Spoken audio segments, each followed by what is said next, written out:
La insignia, de Julio Ramón Ribeiro. Hasta ahora recuerdo aquella tarde en que al pasar por el malecón divisé en un pequeño basural un objeto brillante. Con una curiosidad muy explicable en mi temperamento de coleccionista, me agaché y después de recogerlo lo froté contra la manga de mi saco. Así pude observar que se trataba de una menuda insignia de plata, atravesada por unos signos que en ese momento me parecieron incomprensibles. Me la eché al bolsillo y, sin darle mayor importancia al asunto, regresé a mi casa. No puedo precisar cuánto tiempo estuvo guardada en aquel traje, que por lo demás era un traje que usaba poco. Solo recuerdo que en una oportunidad lo mandé lavar, y con gran sorpresa mía, cuando el dependiente me lo devolvió limpio, me entregó una cajita diciéndome: «Esto debe ser suyo, pues lo he encontrado en su bolsillo». Era, naturalmente, la insignia, y este rescate inesperado me conmovió a tal extremo que decidí usarla. Aquí empieza verdaderamente el encadenamiento de sucesos extraños que me acontecieron. Lo primero fue un incidente que tuve en una librería de viejo. Me hallaba repasando añejas encuadernaciones cuando el patrón, que desde hacía rato me observaba desde el ángulo más oscuro de su librería, se me acercó y, con tono de complicidad, entre guiños y muecas convencionales, me dijo: «Aquí tenemos algunos libros de Pfeiffer». Yo lo quedé mirando intrigado porque no había preguntado por dicho autor, el cual, por lo demás, aunque mis conocimientos de literatura no son muy amplios, me era enteramente desconocido. Y acto seguido añadió: «Pfeiffer estuvo en Pilsen». Como yo no saliera de mi estupor, el librero terminó con un tono de revelación, de confidencia definitiva. «Debe usted saber que lo mataron». «Sí, lo mataron, de un bastonazo en la estación de Praga». Y dicho esto, se retiró hacia el ángulo de donde había surgido y permaneció en el más profundo silencio. Yo seguí revisando algunos volúmenes maquinalmente, pero mi pensamiento se hallaba preocupado en las palabras enigmáticas del librero. Después de comprar un librito de mecánica, salí, desconcertado, del negocio. Durante algún tiempo estuve razonando sobre el significado de dicho incidente, pero como no pude solucionarlo, acabé por olvidarme de él. Más pronto, un nuevo acontecimiento me alarmó sobremanera. Caminaba por una plaza de los suburbios cuando un hombre menudo, de faz hepática y angulosa, me abordó intempestivamente y antes de que yo pudiera reaccionar, me dejó una tarjeta entre las manos, desapareciendo sin pronunciar palabra. La tarjeta, en cartulina blanca, solo tenía una dirección y una cita que rezaba: «Segunda sesión, martes 4». Como es de suponer, el martes 4 me dirigí a la numeración indicada. Ya por los alrededores me encontré con varios sujetos extraños que me rodeaban y que, por una coincidencia que me sorprendió, tenían una insignia igual a la mía. Me introduje en el círculo y noté que todos me estrechaban la mano con gran familiaridad. Enseguida ingresamos a la casa señalada y en una habitación grande tomamos asiento. Un señor de aspecto grave emergió tras un cortinaje y desde un estrado, después de saludarnos, empezó a hablar interminablemente. No sé precisamente sobre qué versó la conferencia, ni si aquello era efectivamente una conferencia.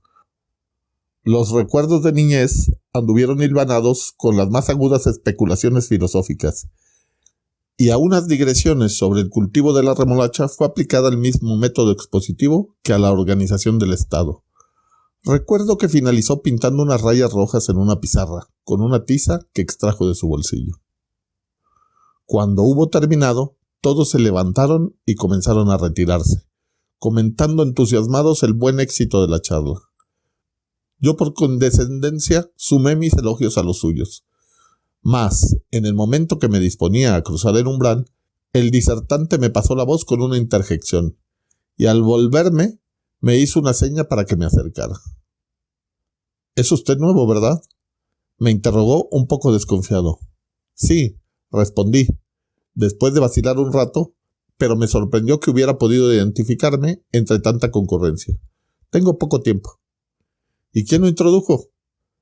Me acordé de la librería, con gran suerte de mi parte. Estaba en la librería de la calle Amargura cuando el... ¿Quién? ¿Martín? Sí, Martín. Ah, es un gran colaborador nuestro.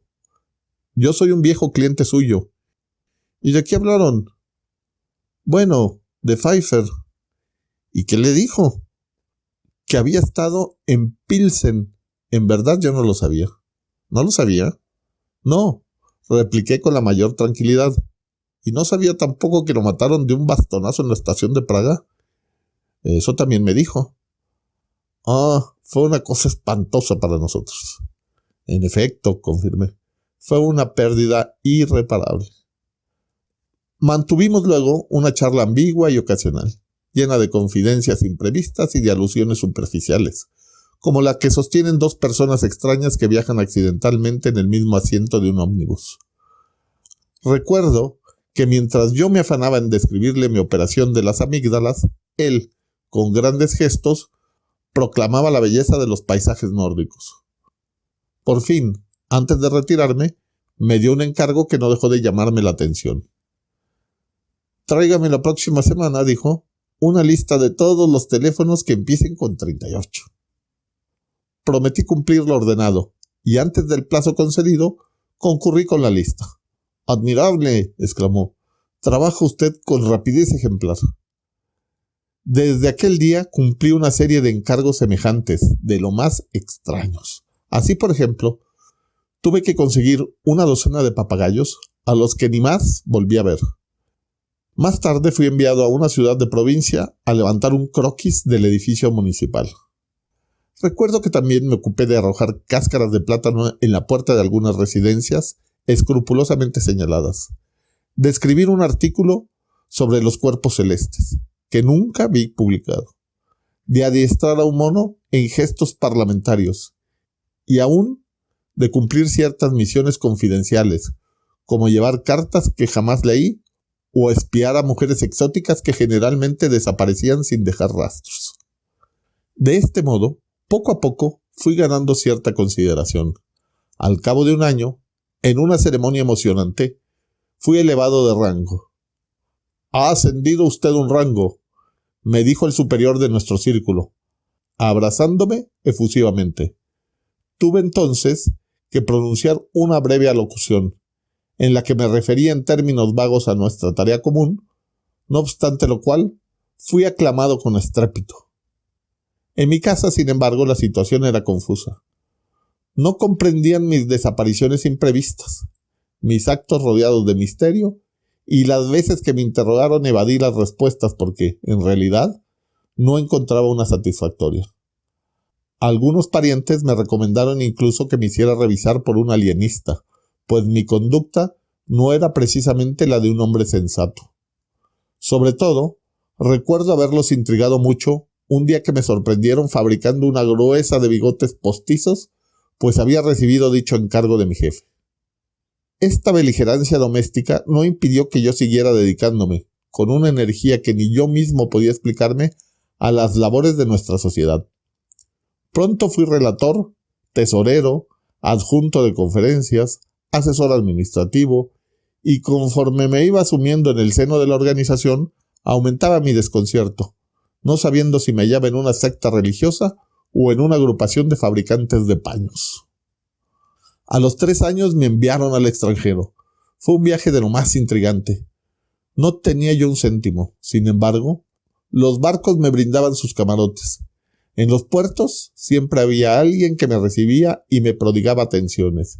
Y en los hoteles me obsequiaban sus comodidades sin exigirme nada. Así me vinculé con otros cofrades. Aprendí lenguas foráneas. Pronuncié conferencias. Inauguré filiales de nuestra agrupación. Y vi cómo extendía la insignia de plata por todos los confines del continente. Cuando regresé, después de un año de intensa experiencia humana, estaba tan desconcertado como cuando ingresé a la librería de Martín. Han pasado 10 años. Por mis propios méritos he sido designado presidente. Uso una toga orlada de púrpura, con la que aparezco en los grandes ceremoniales. Los afiliados me tratan con vuecencia. Tengo una renta de $5,000, casas en los balnearios, sirvientes con librea que me respetan y me temen, y hasta una mujer encantadora que viene a mí por las noches sin que yo la llame. A pesar de todo esto, ahora, como el primer día y como siempre, vivo en la más absoluta ignorancia. Y si alguien me preguntara cuál es el sentido de nuestra organización, yo no sabría qué responderle. A lo más, me limitaría a pintar rayas rojas en una pizarra negra, esperando confiado los resultados que produce en la mente humana toda explicación que se funde inexorablemente en la cábala. Julio Ramón Ribeiro nació en Lima, Perú, en 1929 y murió en esa misma ciudad en el año de 1994. Se especializó en escribir cuentos y es considerado el mejor cuentista de su país y está entre los mejores de Latinoamérica. Perteneció a la llamada generación del 50 de escritores peruanos. Maneja un estilo directo y poco ornamentado y nos relata sobre todo historias ligadas a la vida urbana. Sus colecciones de cuentos más recordadas son Los gallinazos sin pluma y Cuentos de circunstancias. En el cuento La insignia de 1958, Ribeiro nos presenta un personaje que se integra a la sociedad de manera fortuita y simplemente se deja llevar por su suerte y destino para convertirse en un hombre de éxito dentro de dicha sociedad a la que ni siquiera se ha preocupado por entender.